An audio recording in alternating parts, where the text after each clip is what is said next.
الرحمن الرحيم الحمد لله وحده والصلاة والسلام على من لا نبي بعده. بینەرانی بەڕێز و ئازیز و خۆشەویستی کەناڵی ئاسمانی ئامۆژگاری لە زنجیرەیەکی تر لە زنجیرە بابەتەکانی پاداش لە جۆری کردەوەیە لە خزمەتتانە ئەبم. بێگومان هەروەکو چۆن کردارە باشەکان بە قەدەری باشەکەی خۆی و بە فەزڵی خوا زیاتر لەوەش پاداشی بۆ هەیە، بە هەمان شێوە هەر کردەوەیەکی خراپیش ئەنجام بدەین ئەوە بە قەدەر کردەوەکە نەک زیاتر خوای پەروەردگار سزامان ئەدات کە ویستی لێبێت. جایشێک لەو کردەوانە بریتیە لە سزادانی خوای پەروەردگار بۆ ئەو کەسانەی کە نیعمەتەکانی خوا ئەگۆڕن و سوپاسی خوای پەروەردگار ناکەن لەسەر نیعمەتەکانی. بۆیە بێگومان کاتێک کە بەندەی موسڵمان مەساری عەمەلەکانی خۆی گۆڕی، شێوازی عەمەل و کردەوەکانی خۆی گۆڕی، جا بۆ خێر بێت بۆ شەڕ بێت، ئەوە بێگومان پاداشتەکەی بۆ خێریان بۆ شەڕ ئەگەڕێت و ئەسوڕێت. هەر بۆیە پەروەردگارمان لە قورئانی پیرۆزە ئەفەرموێت: ذلك بأن الله لم يكن مغيرا نعمة أنعمها على قوم حتى يغيروا ما بأنفسهم وأن الله لسميع عليم. پەروەردگارمان ئەفەرمێت ذلك واتە ئەو گرتنەی خوا، ئەو سزایی خوای پەروەردگار، ئەو عیقابەی خوای پەروەردگار کاتێک کە بۆ قەومێک دێت کاتێک کە نیعمەتی خۆیان بەسرا ڕژاوە، هۆکارەکەی ئەوەیە کە يغير ما بأنفسهم. واتە چیان کردووە؟ يغير ما بأنفسهم بالكفران وترك الشكر. کوفری نیعمەتی خۆیان کردووە و هەروەها وازیان لە سوپاسگوزاری خوا هێناوە.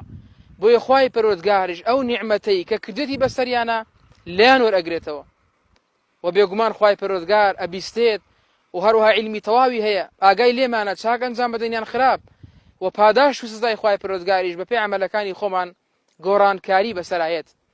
هەر بۆیە پێویستە لەسەرمان کە هەرگیز ناشکری خوای پەروەردگار نەکەین لەسەر نیعمەتەکانی، هەتاوەکو خوای پەروەردگار بەهۆی ئەوە سزامان نەدا. پەروەردگارمان لە ئایەتێکی ترا فەرمووێت: إن الله لا يغير ما بقوم حتى يغيروا ما بأنفسهم وإذا أراد الله بقوم سوءا فلا مرد له.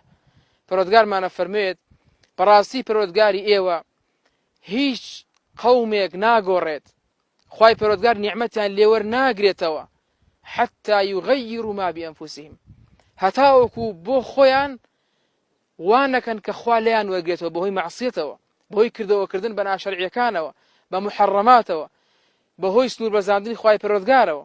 کاتێک کە ئەویان ئەنجامدا وإذا أراد الله بقوم سوءا فلا مرد له. ئەگەر خوای پەروەردگار ویستی لێبێ کە قەومێک تووشی سوء بکات، واتە العذاب والبلاء، تووشی سزایان بکات، تووشی بەڵا و مصیبەت و مەشاکیل و فیتەنیان بکات، فلا مرد له، ئەوە بەڕاستی سزای خوای پەروەردگار بە هیچ کەسێک ناگەڕێتەوە. ئەو وڵاتانەی کە خوای پەروەردگار سزایان ئەدات، ئەو وڵاتە زلهێزە گەورە بێباوەڕانە چەندە پێشکەوتوون لە تەکنۆلۆژیای دنیایی، چەندە قووەت و هێزیان بە قووەتە و هەروەها کەسانێکن لە بواری دنیایدا پێشکەوتوون، بەڵام ناتوان سزای خوا لە خۆیان بگێڕنەوە. زەمین لەرزەیەک، لافاوێک، عیقابێکی خوای پەروەردگار دێت بە سەدان و بە هەزاران لە خەڵکی لەناو ئەبات و هەروەها خەڵکی تەواو شەکەت و ماندوو ئەکات، ماڵ و خان و شارەکانیان تێکەدا، کۆشک و تەلار و سامان و سایاران ئەبات، یاخود بە زەمین لەرزەیەک ڕوخێ بەسەریاندا. ئەوە وإذا أراد الله بقوم سوءا فلا مرد له. خوای پەروەردگار ویستی لێی بوو تووشی سوء و خراپەیان کە بەهۆی خراپەی خۆیان و یەخەی گرتوون، کەس ناتوانێت بیگێڕێتەوە. بەڕێز و خۆشەویستەکانم، کەواتە هەروەکو چۆن لە فرموودەکەی پێغەمبەری خوادا عەلەیهی سەڵات وسەلام، پێغەمبەری خوا فەرمووی عەلەیهی سەڵات وسەلام: هیچ قەومانێک نین، هیچ گەلێک نییە زیناکردن و بەدڕەوشتی تێیدا بڵاو بێتەوە ئیلا خوای پەروەردگار تووشی مەڕەضیانەکە، تووشی نەخۆشیانەکە، کۆمەڵە نەخۆشیەک لە ناویانە بڵاو ئەبێتەوە کە لەم تەکن فی ئەسلافهم الذین مەضەو، لە پێشوەکانیان شتی وایان نەبینیوە. نەخۆشی سەیلان، نەخۆشی زوهری، نەخۆشی ئایدز کە بڵاو بۆتەوە لە وڵاتانی بێباوەڕ بە تایبەتی. ئەمانە سزای خوای پەروەردگارە بۆ بەدڕەوشت و خراپەکار و زیناکارەکان. هەر بۆیە خراپەیان ئەنجامدا خوای پەروەردگار تووشی مەڕەڵ و خراپەیان ئەکات.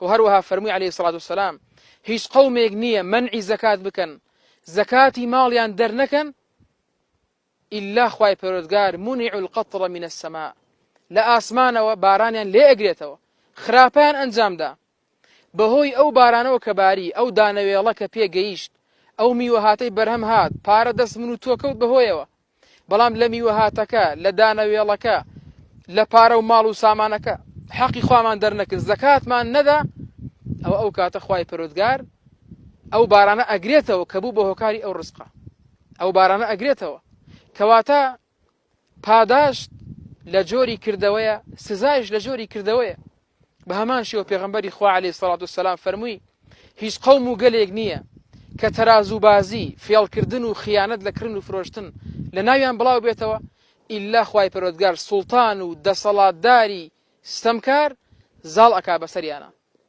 کەواتە لە هەر قەوم و گەلێکدا مەڕەضی ترسناک بڵاو بووە نەخۆشی ترسناک و کوشندە هۆکارەکەی ئەوەی بەدڕەوشی تیاندا زۆر بووە لە هەر گەل و قەومێکدا بێبارانی ڕوویدا